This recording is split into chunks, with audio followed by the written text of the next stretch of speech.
Well, for everybody just generally, is tax efficiency. So it's amazing the number of people who don't know the amount of tax that they pay and whether that's even correct.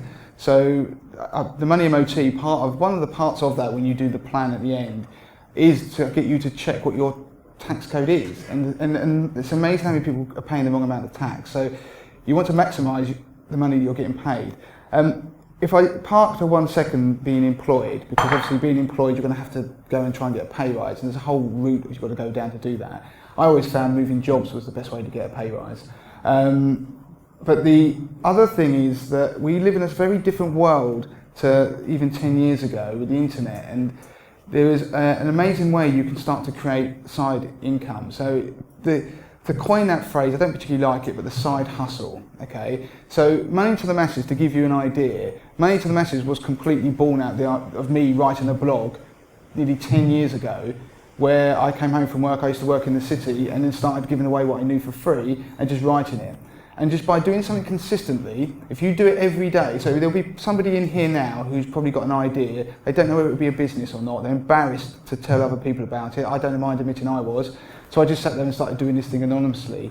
If you do something every day, while everybody else is watching EastEnders, it's what I call that sort of EastEnders effect, you are already in the 0.1% of the population who is probably going to succeed just by default. So if there is something that you like, a passion you want to follow, don't necessarily try and monetize it, because Money to the Masses only became a business 5 years after I started doing it. But just enjoy it, follow it, try and gain some influence in that field. But you will do it by just writing about something passionately enough. If it's knitting, then brilliant, then share the best patterns in the world. You will start to gain a level of fame for doing so.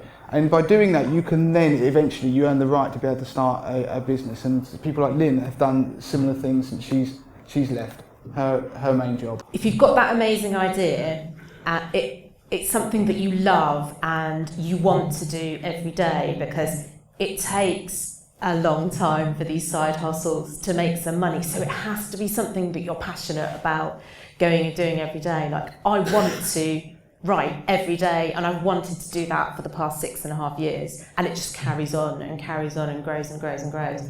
But just be aware that the consistency is really important, but just keep going with that, what you love and enjoy. Yeah, so I started when I was 15, and it was out of necessity really. So I started couponing because my parents split up, and we were running out of money. We needed to find a way to kind of get some money back into our bank account every month.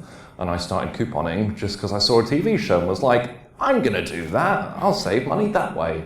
And here I am 8 years later, and I do it full-time as a job. And I just started publishing deals on a Facebook page. I was just sharing content with people. If I ever did a big shop, I did like a £600 shop that I got for 4p. I posted it online. Hang on a second. You can't paper over that. I just saw people buy guys. £600 for 4p. Yes. Tell us how you did that in 1 minute.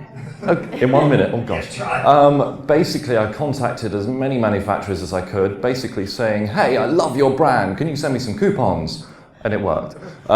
So, yeah, literally just basically sucking up to brands that you like, and they'll send you coupons. And then on the flip side, if you have a problem with a brand, you can contact them and, well, basically say what's wrong. If you find a packet of crisps that's open when you open the multi-pack, which is very annoying, you email them about that and you get your money back. Perhaps not to the extreme that I went to, but I actually weighed butter. So if I got a jug or a little tub of butter, I would put it on the scales to make sure it was what it said it was. And if it wasn't, they'd be getting an email.